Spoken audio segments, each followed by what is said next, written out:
از کردهای خراسان هستم. شاید ما آخرین نسلی باشیم که به زبان کردی کرمانجی میتونیم صحبت کنیم. یادم میاد که در زمان کلاس اول ابتدایی که ما چندین بچه پسر و دختر با هم به مدرسه میرفتیم، به خاطر اینکه بعضی از بچه ها نمیتونستن زبان فارسی صحبت کنن و تمام عکس های روی لوحه ها رو به زبان کردی بیان میکردن، از مدرسه گرفته شدن و اخراج شدن و بهشون 1 سال فرصت دادن به پدر مادراشون که با اونا زبان فارسی در خونه صحبت کنن تا بتونن فارسی صحبت کنن و به مدرسه برن. متاسفانه ما دیر بیدار شدیم و الان هم نمیدونیم چه خاکی به سرمون بریزیم.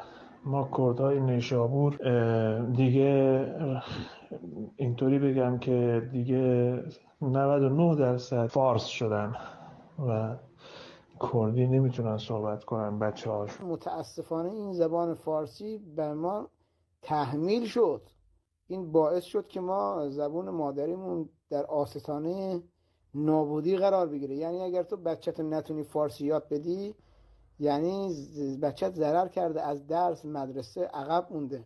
یعنی میخواد یه زبانی رو به ما تحمیل کردن که بشه تک قطبی، یعنی تک نژادی. یعنی مثلا 40 سال 50 سال دیگه مثلا شما هیچ زبانی، مثلا همه میگن ما دیگه فارسی، تک زبانه میشه.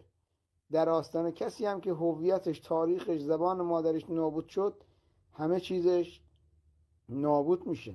که فکر میکنم مثلا اگه ما به زبانی حرف بزنیم، فکر میکنم مثلا ما تجزیه طلبیم. نه، من زبان مادریم کردی هستش، ولی متاسفانه هیچ وقت تو مهد کودک، مدرسه یا دانشگاه فرصت یادگیری، نوشتن و صحبت کردن به زبان مادریمو نداشتم.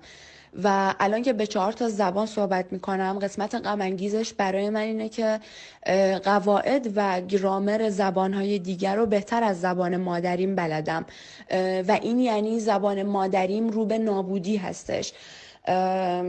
چون که هیچ وقت نتونستم یاد بگیرم کامل، چون کارایی نداشت برام بیرون از خونه.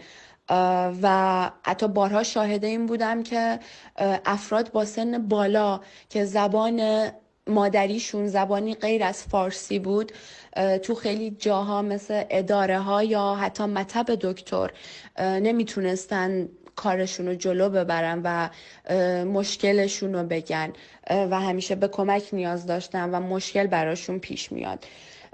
و به نظرم منع شدن از یاد گرفتن و صحبت کردن و استفاده از زبان مادری اثرات روانی هم به همراه داره، چون یک چیزی شبیه دستکاری ریشه یا شخصیت انسان هستش.